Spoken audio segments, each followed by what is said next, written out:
ओम शांति। आज अव्यक्त बाप दादा की अव्यक्त मुरली। आज की मुरली में बाबा ने कहा है, इस सर्वश्रेष्ठ संगम युग में हम सभी आत्माओं का परमात्म मिलन होता है। आत्मा और परमात्मा का मिलन मेला, ये बहुत ही सर्वश्रेष्ठ मेला है। मेला अर्थात मिलन। हम सभी ब्राह्मणों का इस संगम युग में बाप दादा भाग्य विधाता द्वारा जन्म हुआ है। परमात्मा भी भाग्य विधाता है, ब्रह्मा बाबा भी भाग्य विधाता है। भाग्य विधाता द्वारा सर्वश्रेष्ठ दिव्य ब्राह्मण जन्म मिला है, तो हमारा जन्म कितना श्रेष्ठ है। जन्म होते ही परमात्मा ने हम बच्चों को 3 सौगातें दी है। वो है ताज, तख्त और तिलक। आइए आज की अव्यक्त मुरली सुनेंगे। अव्यक्त बाप दादा की मुरली, रिवाइज डेट 31/3/1995। परमात्म मिलन मेले की सौगात ताज, तख्त और तिलक। आज बेहद का बाप बेहद में सभी बच्चों को देख रहे हैं। बेहद का बाप है और आप सभी भी बेहद के मालिक सो बालक हो। बाप दादा सभी स्नेही सहयोगी बच्चों को देख हर्षित हो रहे हैं और बच्चे बाप को देखकर हर्षित हो रहे हैं। बाप को ज़्यादा खुशी है व बच्चों को ज़्यादा खुशी है। क्या कहेंगे? दोनों को। इसको कहा जाता है परमात्म मिलन मेला। मेले तो बहुत होते ही है, लेकिन परमात्म मिलन मेला एक ही संगम युग पर होता है। सारे कल्प में नहीं हो सकता है। अब हो रहा है और होगा। आप सबको भी मेला अच्छा लग रहा है ना? बाप दादा तो बच्चों के भाग्य को देख हर्षित होते हैं और दिल में गीत गाते हैं। वाह बच्चे वाह, जो भाग्य स्वप्न में भी न था, संकल्प में भी नहीं था, लेकिन अब साकार में श्रेष्ठ भाग्य अनुभव कर रहे हैं। हर एक के मस्तक पर श्रेष्ठ भाग्य की लकीर चमक रही है। सभी चमकते हुए सितारे होना, अपना ये श्रेष्ठ भाग्य स्मृति में रहता है ना? क्यों श्रेष्ठ भाग्य है? क्योंकि भाग्य विधाता द्वारा आप भाग्यवान आत्माओं का दिव्य ब्राह्मण जन्म हुआ है। बाप को भी भाग्य विधाता कहते हैं और ब्रह्मा को भी भाग्य विधाता कहते हैं, और आप सबका जन्म बाप दादा द्वारा हुआ है।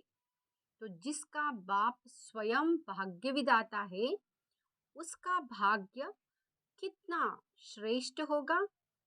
परमात्म मिलन मना रहे हो ना? डबल फॉरेनर्स से ये भी मना रहे हैं। बेहद के मेले में अगर डबल विदेशी नहीं होते तो बेहद का नहीं कहा जाता। तो आप लोगों का भी विशेष पाठ है, जो बाप और सर्व बच्चे देख देख हर्षित होते हैं। भाग्य विधाता द्वारा जन्म होना ये सबसे नंबर 1 भाग्य है। साथ साथ सारे कल्प में किसी भी जन्म में एक ही परमात्मा बाप भी बने, शिक्षक भी बने, गुरु भी बने और सर्व संबंध भी निभाए, ऐसा सतयुग से कलयुग तक किसको भाग्य मिला है? और अभी आपको मिला है। अभी आप निश्चय और नशे से कहते हो कि हमारा पालनहार परमात्मा है। दुनिया वाले कहने मात्र कहते हैं कि परमात्मा ही पाल रहा है, लेकिन आप प्रैक्टिकल अनुभव से कहते हो कि परमात्मा बाप है और बाप ही पालनहार है, पालना कर रहे हैं। नशा है ना? या थोड़ा थोड़ा भूल जाते हो? चलते चलते अपने श्रेष्ठ भाग्य को साधारण समझ लेते हो। हे श्रेष्ठ, लेकिन समझ साधारण लेते हो, इसलिए जो नशा और खुशी की झलक सदा होनी चाहिए वह नहीं रहती। वैसे एक सेकंड भी भूल नहीं सकते, लेकिन कॉमन समझ लेते हो कि बाप मिल गया, हमारा हो गया, हम भी बाप के हो गए। जब हमारा है तो नशा होना चाहिए ना? लेकिन कभी ऊंचा तो कभी मध्यम, कभी साधारण हो जाता है। सोचो, हमारा बाप परमात्मा है और फिर शिक्षक डायरेक्ट परमात्मा है। क्या शिक्षा दी? आपको क्या बना दिया? त्रिनेत्री, त्रिकालदर्शी, त्रिलोकीनाथ। ऐसी कोई पढ़ाई पढ़ता है? अभी तक ये डिग्री सुनी है, जज, बैरिस्टर, डॉक्टर, इंजीनियर, ये तो सब डिग्रीज देखी है। लेकिन त्रिलोकीनाथ, त्रिकालदर्शी, त्रिनेत्री, नॉलेजफुल, ऐसी डिग्री देखी है? द्वापर से कलयुग तक किसको मिली है? आपको मिली थी। आपने भी तो त्रिषण जन्म लिए हैं, तो ना किसको मिली है ना मिलनी है। ऐसा शिक्षक हमारा है। साइंस वाले साइंस की कितनी भी योजना करे तो भी त्रिलोक तक नहीं पहुंच सकते। तीनों लोकों का नॉलेज प्राप्त हो ही नहीं सकता।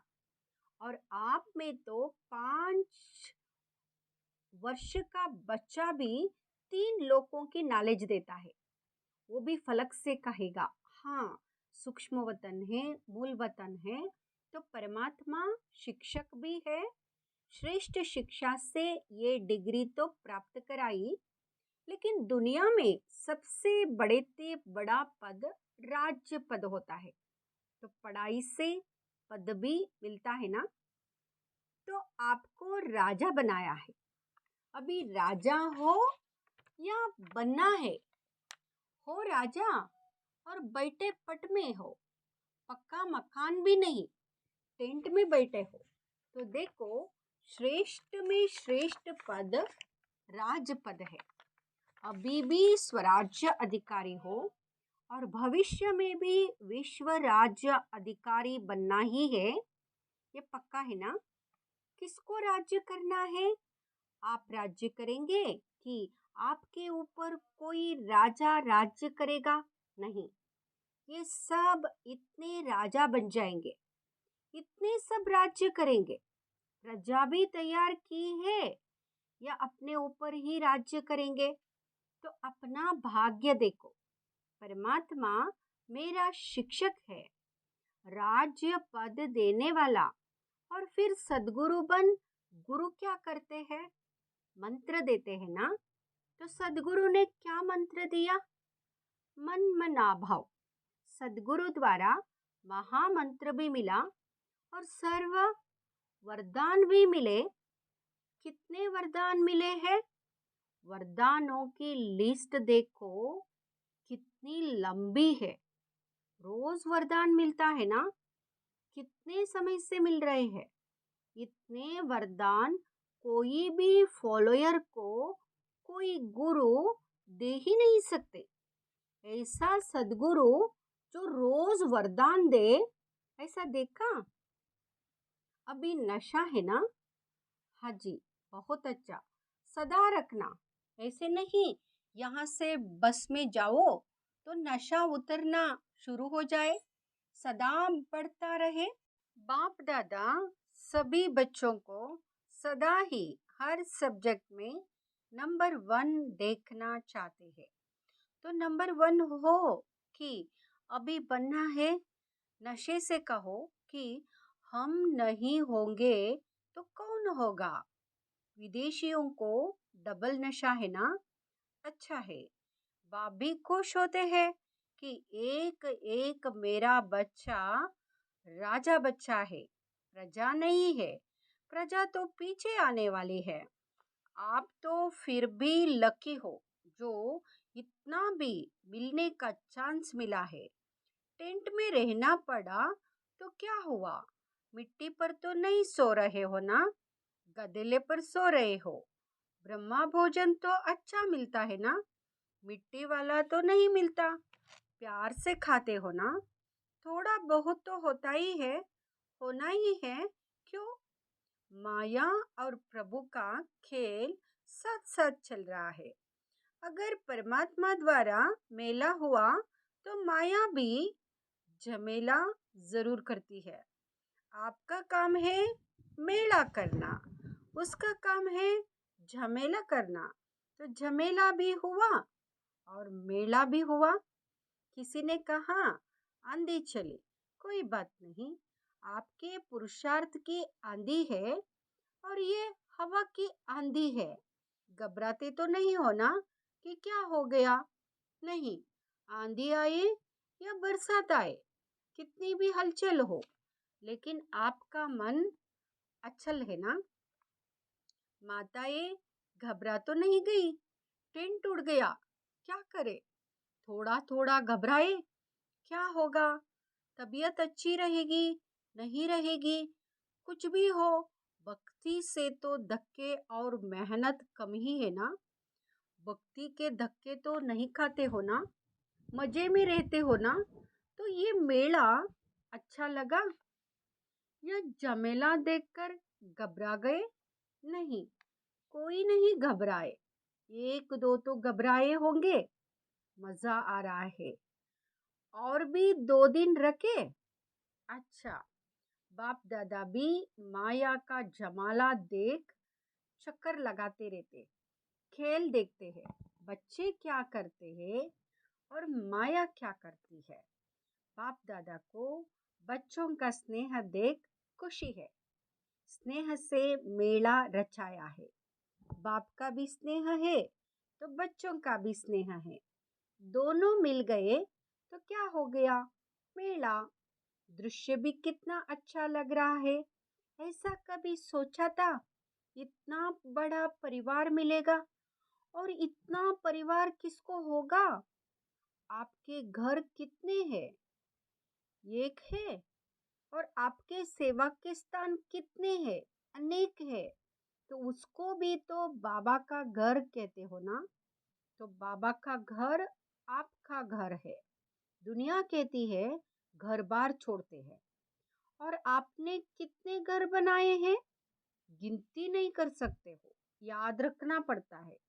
तो ये छोड़ना नहीं है, बनाना है। और परिवार को छोड़ा है या परिवार इतना बड़ा बनाया है जो मिलना ही मुश्किल होता है। सारे ब्राह्मण जितने भी जहाँ भी है एक स्थान पर मिल सकते हैं? मुश्किल होगा ना, क्योंकि दूसरे का राज्य है ना, अपने राज्य तो नहीं है। लेकिन बाप मिला, बेहद का परिवार मिला, तो बेहद को याद करने से बेहद की खुशी, बेहद का नशा होगा। अगर हद में समझते हैं मैं तो फलाने देश में हूँ, फलाने देश का हूँ, फलाने जोन का हूँ, तो हद होती है। लेकिन ये तो निमित्त मात्र निशानी के लिए कहते हैं, ये फलाना जोन, ये फलाना स्थान। बाकी अपने को बेहद का समझते हो ना। नियम भी रखने पड़ते हैं। कई ऐसे भी सोचते हैं कि ये क्या बैज लगाओ तभी खाना मिलेगा। आपको खाने पर तंग करते हैं ना, लेकिन ये करना ही पड़ता है क्योंकि कायदे में फायदे है। ये बंधन नहीं है, लेकिन विघ्नों से निर्बंधन बनाने का साधन है। ये क्या नई बात निकाली? ये नहीं सोचना। संकल्प तो बाप के पास पहुंचते हैं ना। लेकिन मर्यादा पुरुषोत्तम आप ही हो ना, या सिर्फ बड़ी दादिया मर्यादा पुरुषोत्तम है, आप फ्री हो? मर्यादा पुरुषोत्तम अर्थात मर्यादा के अंदर रहने वाले, चलने वाले।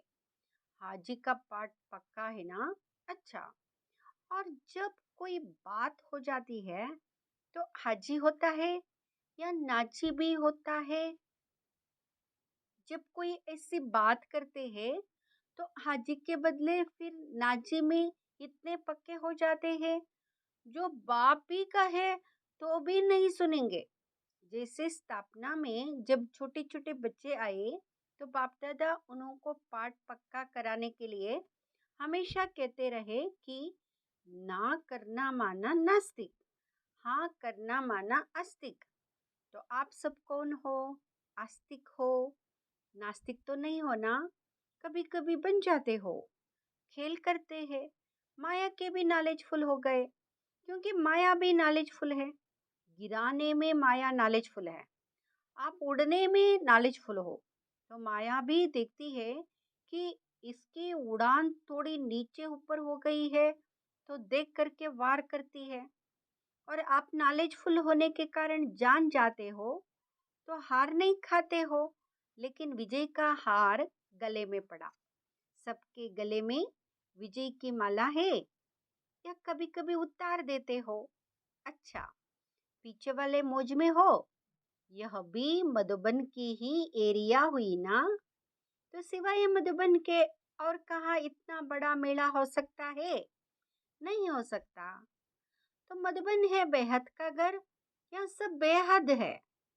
और जगह फिर भी सब देखना पड़ता है, और यहाँ संकल्प किया और हो गया, तो सभी अपने भाग्य द्वारा परमात्म मेले में पहुंच गए।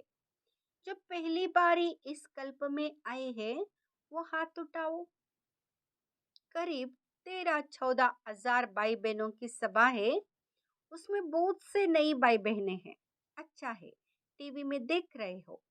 ये भी देखो, मेजॉरिटी साइंस के साधन अभी अभी निकले हैं। कुछ वर्ष पहले ये साइंस के साधन भी नहीं थे, लेकिन किसके लिए निकले हैं? आपके लिए। बाप दादा भी साइंस वाले बच्चों को मुबारक देते हैं, क्योंकि बाप के बच्चे उससे सुख तो ले रहे ना, तो कितना अच्छा लग रहा है। लेकिन बाप दादा अब क्या चाहते हैं? स्थापना हुए कितने वर्ष हो गए, डायमंड जुबली मनाने की तैयारी कर रहे हो, तो बाप दादा ने अभी सभी बच्चों को राजा बच्चा कहना। सब राजा है, राजा तख्त नशीन होता है ना। राज्य की निशानी ताज तख्त और तिलक होता है। तो बाप दादा इस वर्ष में चाहे नए हो चाहे पुराने, अगर नए भी हो तो समाप्ति का समय तो नयों के लिए भी समीप है, तो पुरानों के लिए भी समीप है। ऐसे नहीं समझना कि हमारे को भी 60 वर्ष शायद मिलने हैं। नहीं, आपको मेकअप करना है। अगर लास्ट आए हो तो फास्ट जाना है, लेकिन संपन्न होने का समाप्ति का समय सबका एक ही है। इसलिए चाहे नए हो या पुराने हो, लेकिन मैं स्वराज्य अधिकारी आत्मा हूँ। सदा स्मृति का तिलक लगा हुआ ही है, कभी मिट जाए कभी लगा हुआ हो नहीं। राज्य अधिकारी अर्थात तिलकदारी, इस स्मृति का तिलक अविनाशी रहे, साधारण नहीं। मैं तिलकदारी हूँ, मैं विश्व कल्याण के जिम्मेवारी का ताजदारी हूँ। कितना बड़ा विश्व है, और आप सभी विश्व कल्याणकारी हो। अकेला बाप नहीं है, बाप के साथ ही आप सभी हो।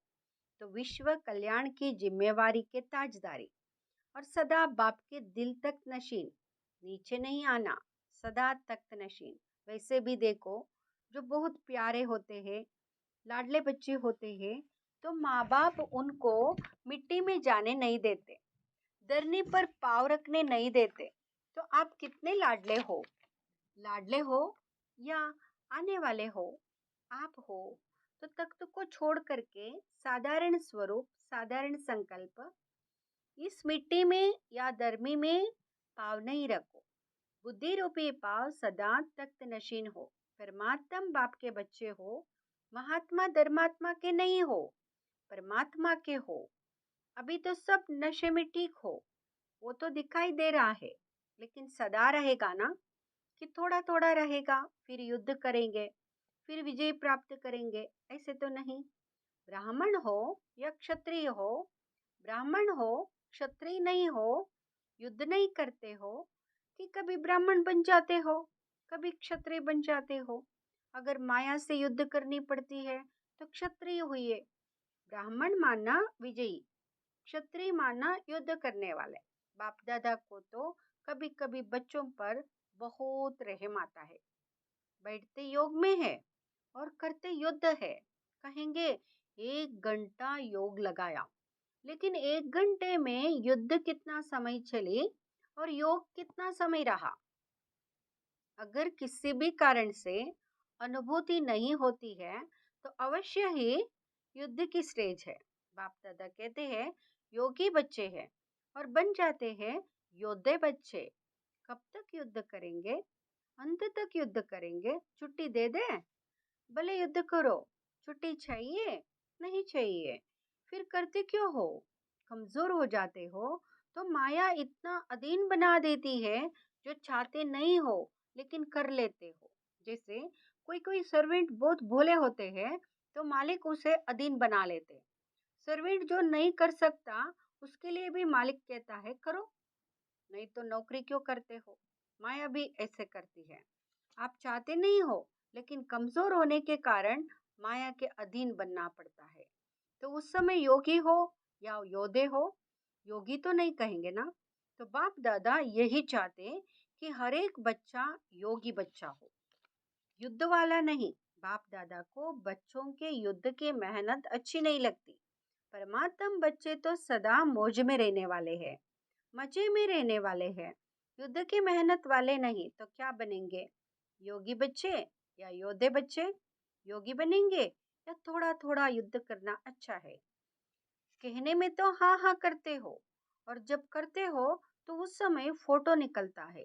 तो इस वर्ष सभी का चार्ट हो सदा राज्य अधिकारी, अधीनता समाप्त। अच्छा, सर्व तरफ के देश विदेश के सर्व सूक्ष्म स्वरूप से दृश्य देखने वाली आत्माएं, चारों ओर के सदा श्रेष्ठ पालना में पलने वाली, श्रेष्ठ पढ़ाई से राज्य पद पाने वाली आत्माएं, सदगुरु द्वारा सर्व वरदान प्राप्त करने वाली आत्माएं, सदा मायाजीत विजयी रतन, सदा युद्ध को छोड़ राजयोगी स्थिति में स्थित रहने वाली सर्वश्रेष्ठ आत्माओं को बाप दादा का याद प्यार और नमस्ते। हम बच्चों का भी बाप दादा को याद प्यार और नमस्ते, गुड मॉर्निंग, ओम शांति, शुक्रिया बाबा। वरदान। एकांत और एकाग्रता के अटेंशन द्वारा तीव्र गति से सूक्ष्म सेवा करने वाले सच्चे सेवादारी भाव, दूर बैठे बेहद विश्व के आत्माओं की सेवा करने के लिए मन और बुद्धि सदा फ्री चाहिए। छोटी छोटी साधारण बातों में मन और बुद्धि को बिजी नहीं करो। तीव्र गति की सूक्ष्म सेवा के लिए एकांत और एकाग्रता पर विशेष अटेंशन दो। बिजी होते भी बीच बीच में 1 घड़ी 2 घड़ी निकाल एकांत का अनुभव करो। बाहर की परिस्थिति बल हलचल की हो, लेकिन मन बुद्धि को जिस समय चाहो एक के अंत में सेकंड में एकाग्र कर लो, तब सच्चे सेवादारी बन बेहद सेवा के निमित्त बन सकेंगे। स्लोगन। ज्ञानी तो आत्मा वह है जो ज्ञान के हर राज को समझकर राजयुक्त युक्ति युक्त और योग युक्त हो कर्म करे। ज्ञानी तो आत्मा वह है जो ज्ञान के हर राज को समझकर राजयुक्त युक्तियुक्त और योगयुक्त हो कर्म करे। ओम शांति।